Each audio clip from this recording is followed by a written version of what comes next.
Hello and welcome back to Spiritual Mind. Nicole here with another video. Here on the channel we focus on mental health, spiritual health, and mindset. And I've been really interested in the mental health dynamics of things lately. So today I want to share a video and some tips about 10 specific, very specific reasons you are attracting the same man, woman, or person over and over again. Because I know I will have client sessions, as a holistic wellness coach and holistic mental health therapist with clients, and they will tell me, at times how they are relating to others in their relationships and, any complexities that come up.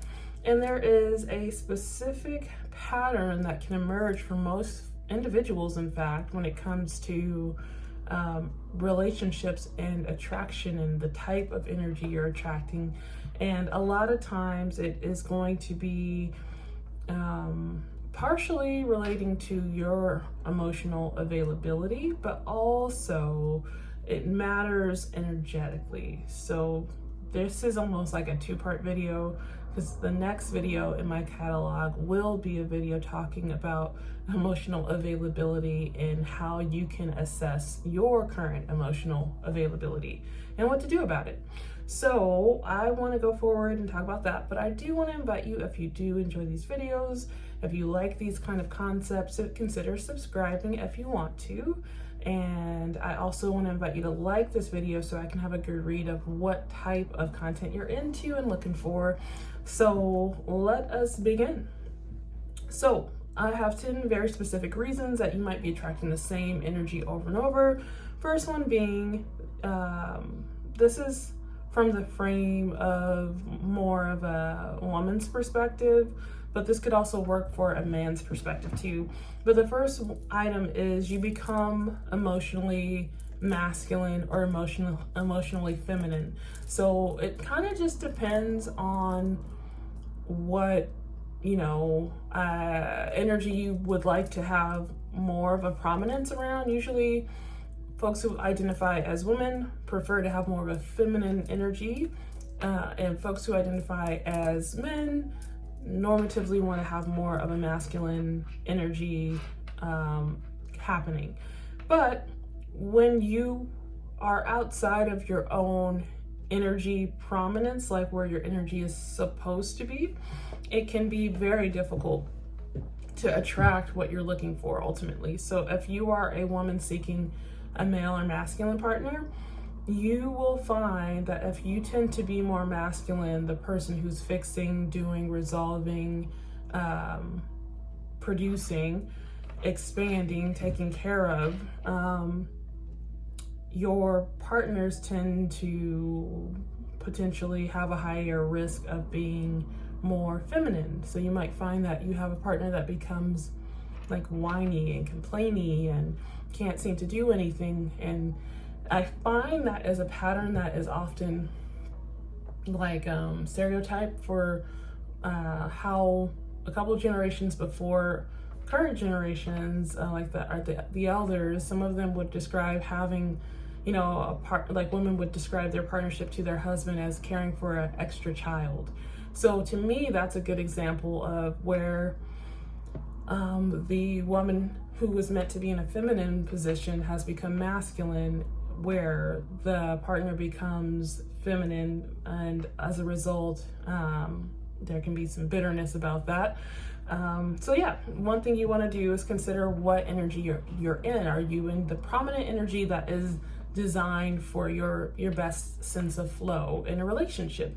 Most women happen to enjoy being feminine, unless there's like an issue of working through some emotional items. It seems more likely for most, but I can't speak for everyone's preference. But if your preference as a woman is to be more masculine, then it may be worth ensuring that you question that and see if it is the default or if this is more related to your experience in life where that has come to be the preference. And the same for men who seem to fall into a more feminine presentation. And it's not like, when I say men who fall into a feminine presentation, I'm not talking about men who identify as queer or anything like that, or LGBTQ at all. I'm really referring to the type of person who is identifying as male, but also seeking like a mother figure, a caretaker, someone who resolves things for them, where they can kind of just sit back and be cared for without having to be in a masculine position of like protecting and providing, which is a masculine trait. So not talking about like LGBTQ feminine like spectrum stuff there. I'm talking about it like being in the energy of expecting things to happen outside of yourself in a way, and providing, protecting, being present, being a solution creator, head and leader of the household of sorts, or in strong partnership of that and balance of that, I guess. So I just wanted to clarify so no one's confused that when I say men who behave more feminine, that there is any confusion about LGBTQ stuff. I'm not talking about that. I'm talking about men who tend to wait for their partner to resolve their their life's quandaries and make them feel cozy, and men who seek partners for the sake of having someone there more than really having a partner present, or someone that they want to invest in emotionally or care for or provide for, that kind of thing. And same for women who end up doing those things of providing, caring for, and it's off balance, I guess is the best umbrella term if your presentation is off balance. Okay, enough about that. I want to go into item number 2.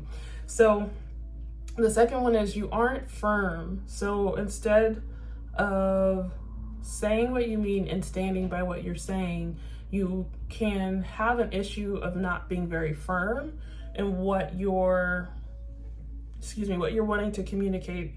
So instead of being firm in whatever your opinion is of things, you might bicker.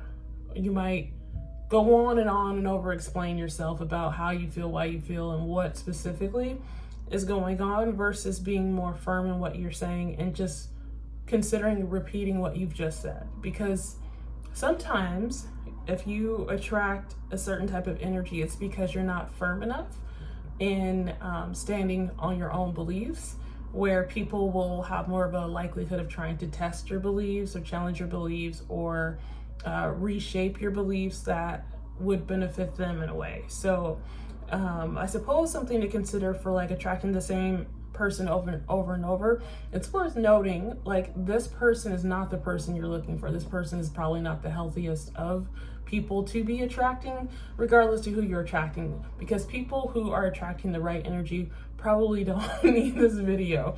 So let's just say default character status is you're attracting someone you're not interested in long term. So I do think it's worth noting most people you attract need about a 6-month window anyway for you to really see who you're dealing with. So that can be really important to consider, like timelines of how to even know who is who when you meet someone that you're attracting and potentially interested in.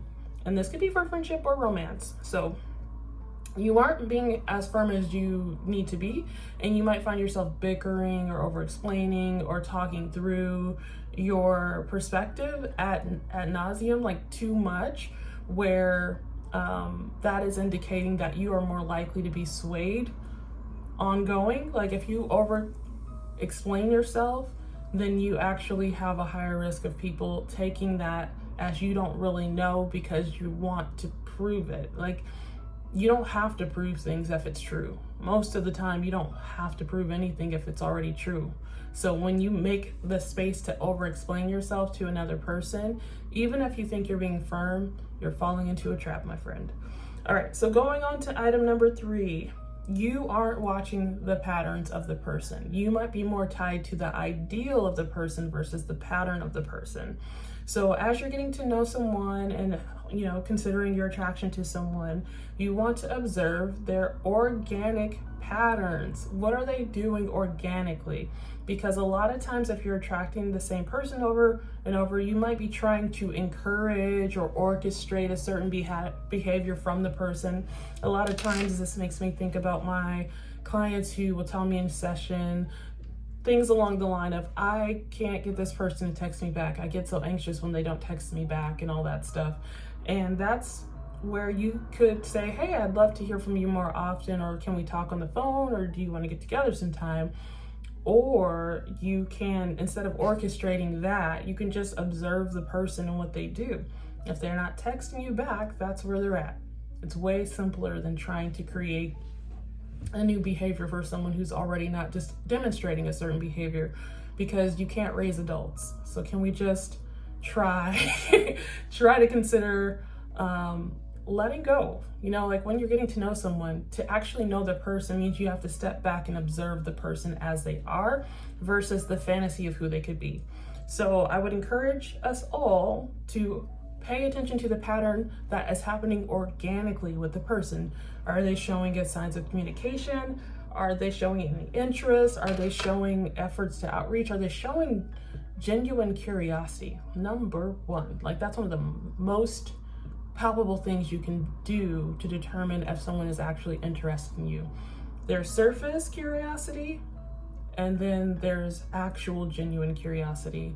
So some people might be meeting new folks for a relationship, and it's like, how was your day? Good morning, good night. That's surface as all get out. And if you are, swooning over good morning and good night text, I don't know if it's gonna be what you want later, is all I'm saying, because that might be the the general gist of that person. So I just want you guys to be thinking about how people engage with you beyond like bare minimum, basic, non-low effort attempts, because you could go on with your day without that stuff, I imagine. All right, so moving right along, because I swear, like, I thought hard about all these different things, so I'm hoping that these are really giving you food for thought, and maybe having you check your inventory as well. So the next one would be giving too much grace. Item number 4, if you are giving too much grace, which means the nobody's perfect mantra does not need to always apply to every person you interact with. So I think there's a lot of beauty in acknowledging, observe the person as they are, and to understand that nobody's perfect. But the other side of this is you still have to pose the question, is this person as they are a match for who I am and what I'm looking for? The type of relationship or friendship I'm looking for. Can this person as they are actually offer that to me? Can I offer that to them based on how the two of us are connecting? Does it work as is? Because if it doesn't work as is, you can't make someone be more than they are, and you really don't want to, because it won't work anyway. So you don't want to spend your energy like that. Excuse me, I just ate. Okay, so learn to consider not validating poor behavior. The nobody's perfect rule cannot apply, because there's got to be a breaking point for somebody's imperfections compared to what you're actually seeking in your connection. So nobody's perfect does not last forever. Eventually the nobody's perfect becomes you are highly resentful of the person if you keep letting nobody's perfect lead you through connection, because there is actual cap on imperfection as far as compatibility. I'll put it like that. All right. So next up, number 5, you overstay your welcome. So this is where you might have a problem saying no, thank you, I think we're finished here, and you wait until other people say goodbye to you, or you wait till it has been, way past its due of saying goodbye and no thank you, nice meeting you, and good day. So this is where you want to actually consider saying goodbye when you realize that you've seen enough, but also taking time to check your inventory, stepping back from connections to decide if you've seen enough. Because a lot of times people will stay in connections in that infatuation stage or the honeymoon stage of a friendship or a relationship, and then feel like there was all these red flags that they could have seen sooner. So when you get to a good 3 or 4 red flags, it's okay to say, all right, I think I'm good with this. I think I've seen enough. I appreciate your time and what we've shared, and goodbye. So have a good life. So this is also where you want to have a pattern of learning to release, because everything that can be a part of your life is not meant to be a part of your life long term. And the longer you hold on to the things that are not meant to be a part of your forever story, the less room there is for the things that would be next step. The next parts of your journey wait until you are ready to move forward. So all on your time, of course, but it's okay to say, I've seen enough here. I think I'm gonna keep it going and looking for what I want somewhere else. Or I'm gonna get back to the other things that I'm interested in, because connection is great, but it's not everything. Your relationship with you is always gonna be first to any connection you have. So let's continue. Okay, so item number 6 is you're not watching your blind spot pattern. So all of us in our connection patterns and attachment patterns and styles have a bit of a blind spot, and it's hard to see our own blind spots. And this is why therapy can be so good. I don't know why I had to, but it was fun. All right, so therapy can be really good for checking your emotional blind spots and your behavioral blind spots, just to really have, some clarity in the areas that are more difficult to see on your own, and some of the things that might happen when you're not paying attention to your own blind spots. And this might be more of I have some examples here, and I'm not sure if this applies to everyone. I think this is more for you to determine if you're in a toxic kind of connection. So a blind spot issue could be accepting the person's excuses. So when you're in a connection with someone who's maybe a little bit on the toxic side of town, if you have a habit of accepting their excuses or their kind of manipulative language, then you might find that you're going to be stuck in a situation where there's going to be more of that down the road. Also tolerating testing behaviors, and this is where it's more of the manipulation pattern, where you can tell something's off, but what is unclear, which is like how manipulation works. It's smoke and mirrors most of the time. But when you can tell someone's like, what is it called? The word, I was gonna say sketchy, slimy, kind of changing their language to create some edge over you in a conversation. So that can be a pretty telltale sign of someone who changes the details to fit them having edge in the conversation with you, to more or less create a space of winning or a space of even having equal footing when they really might not have an equal footing. So pay attention to how people might practice testing behaviors with you just to see what you do with them. Because if you're someone who accepts testing behaviors, you're saying, yes, please continue manipulating me. I don't like it, but I'll just argue about it with you, but I'll keep talking to you, not going anywhere. So it can become a way of having a relationship with someone. This is where that just takes up a lot of time. Here's some other things. Derogatory jokes. So jokes where you become a part of the joke, that's usually pretty straightforward. Blanket statements. I remember in my dating adventures talking with someone who said, women really don't know how to make up their mind. And I was like, all right, thank you, goodbye. Because anytime someone makes blanket statements, child, please, there's going to be a whole bunch more chaos behind that. So be mindful of someone who's making blanket all or nothing statements. Forgetfulness is a good one. Like, I don't remember saying that. Oh, that never happened. Someone who has a pattern of discounting because they don't remember, that is kind of a tricky one, because adults really don't forget things that are important. And if they do forget, then they should go see a specialist and get that sorted out. But to forget important things or moments or basic moments that you share with someone, that is usually more of a tactic than the truth. Airheadedness, pretending like they don't know anything, pretending to be naive, because maybe they're not pretending, but you have to challenge, like, do you want to date someone who doesn't know things that are maybe considered basic, reasonable things to be aware of?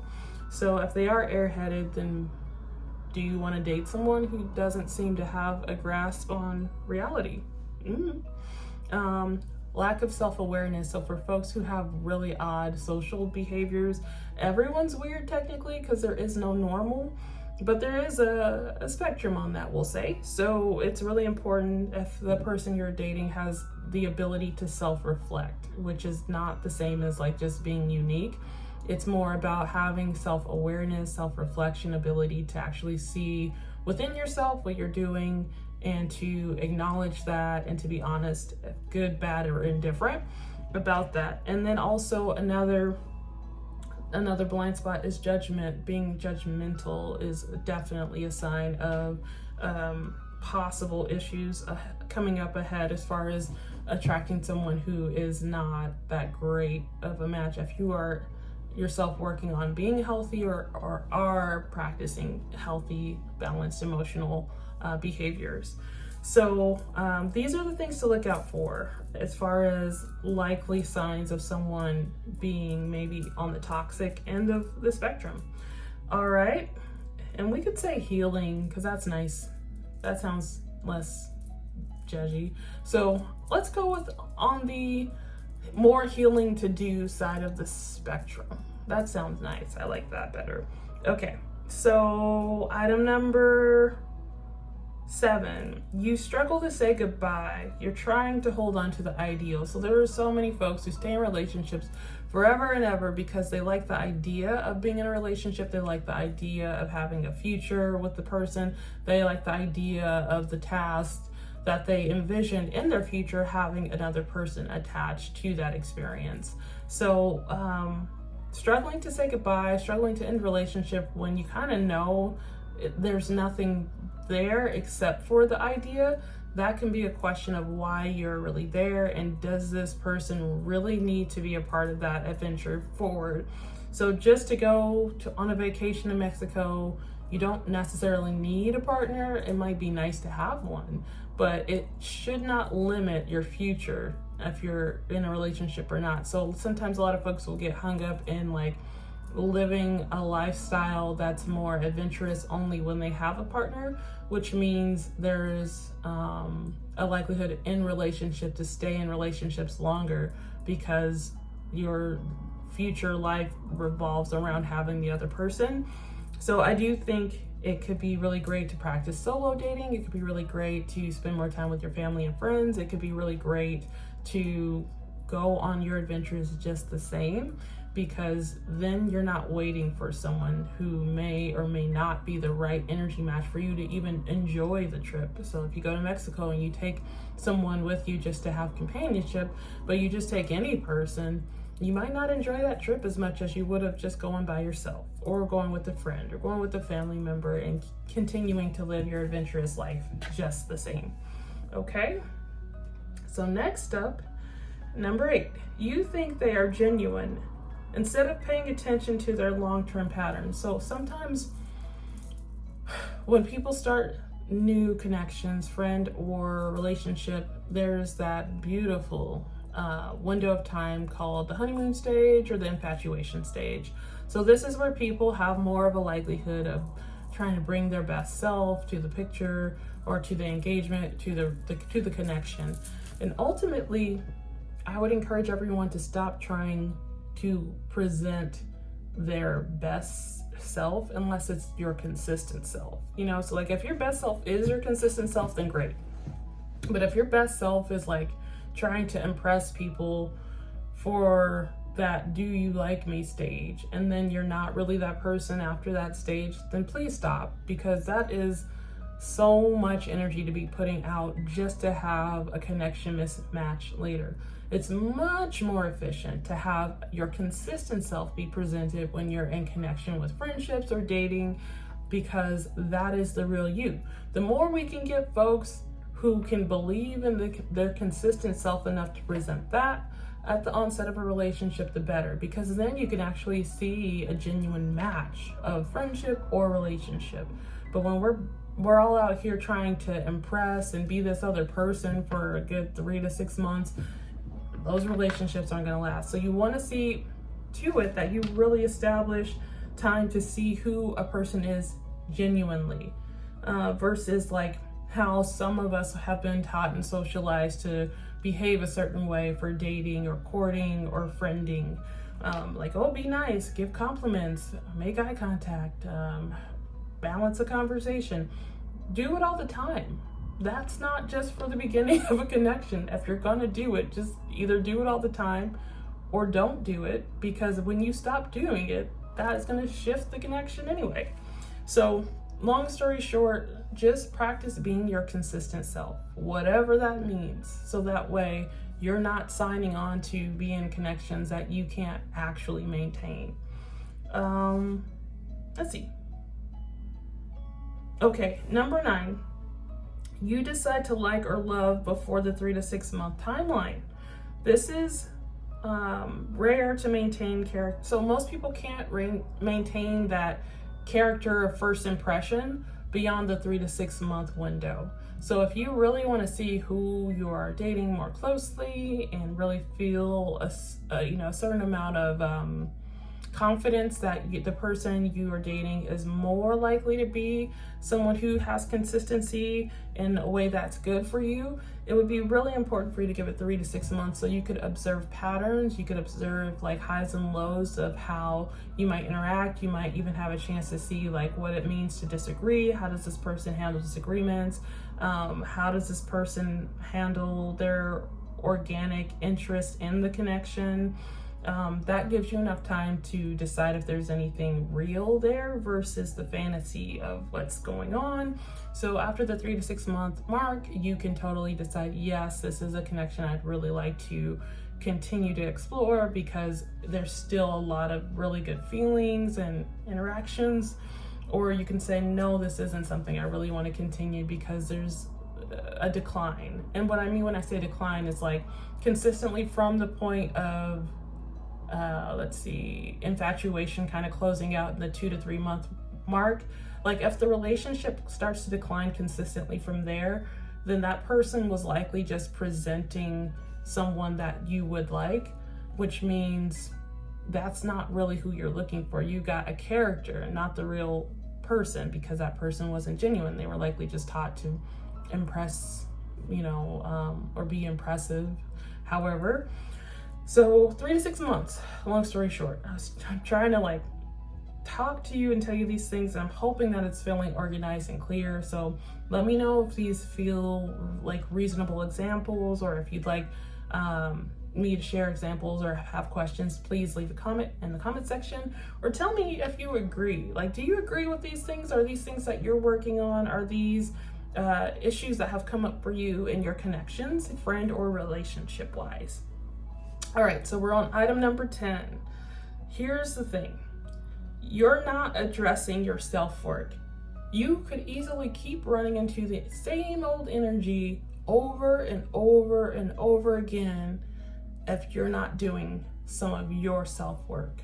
So if there's something that isn't getting done for you, then it might be more likely that the energy you are attracting repeats over and over again. So there still might be some missing puzzle piece in your journey that allows your energy to kind of to have a baseline of whatever energy you're attracting. And I will say this, any person who's healthy and on the healthy journey, you could attract people who are not as far along as you in their healing work. You could attract people who have no interest in doing any healing work as well. But you can also attract people who are par with your healing level, which means you would be wise to know who's who by just having time, space, and exploration. So it's not like you're cursed or anything like that. But I think if you take whatever's handed to you more immediately, you might find that you're attracting the same person over and over again. And that can be a matter of you working on patience, ultimately.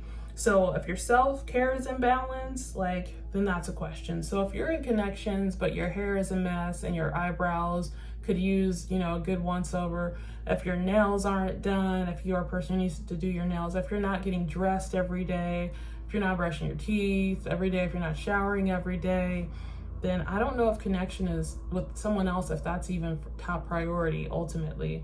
I also think if you're not really keeping up with your home and like your living space to really keep your energy good, your health, your relationships that you already have, if those aren't being tended, then something may need to be considered for balance, because what you want to attract is someone who's in balance. So if you yourself are out of balance more often than not, then it's not necessarily going to be that great to attract someone who's in balance, because you would need to already be kind of at that level as well.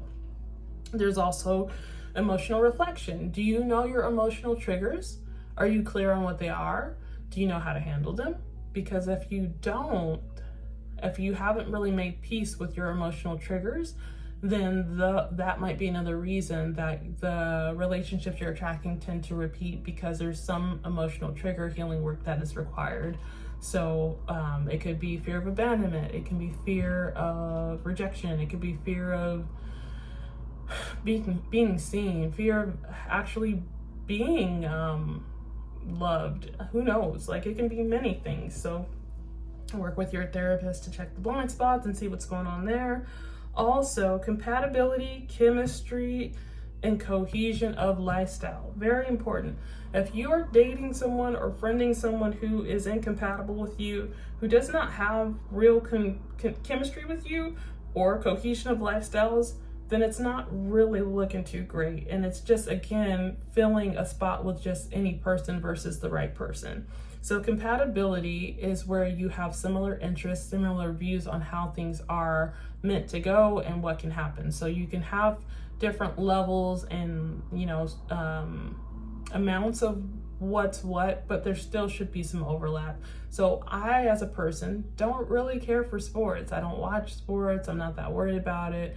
Don't really have it in me to be tracking any of that. So if all my friends love sports, that's where there's probably not a compatibility factor of interest. But if I keep hanging out with people who really love sports when I don't, that's me just putting someone in my social group where I don't actually have as much in common.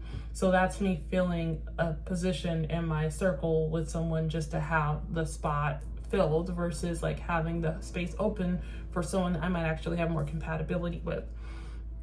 Chemistry is just like the emotional piece of compatibility, feeling like there is a magnetized like connection, feeling aligned and connected with someone more emotionally, or it's the elements that would be unseen more than not. So feeling chemistry is something that can be platonic and romantic. So that's just where you feel drawn to someone emotionally, and they also would be reflecting that similar magnetism towards you. But that also means it lives beyond the 3 to 6 month rule of a connection beginning.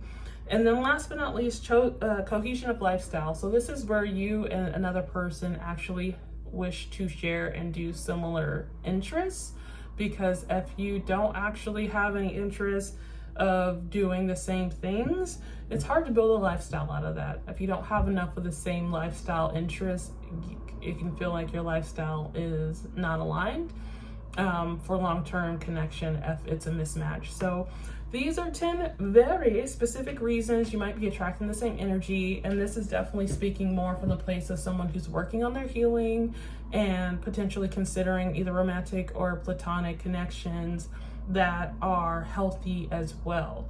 I'm kind of walking you through like patterns that hold people in a stalemate of kind of repeating, an experience that feels reminiscent, as that comes up often in session. All right, this was a long video, but I really wanted to make sure to give examples and offer support and make sure you could really make something of the information. Leave a comment, tell me what was the most helpful tip that you found from this video. I'd really like to know. I invite you again to subscribe, give this video a thumbs up if this was enjoyable, and be sure to check the description so you can see upcoming content and offerings that I have for you there. And I hope that you have a fabulous, wonderful day. I was gonna say wonderful, but I hope you have a wonderful day, and I look forward to catching the next episode of Spiritual Mind. Bye.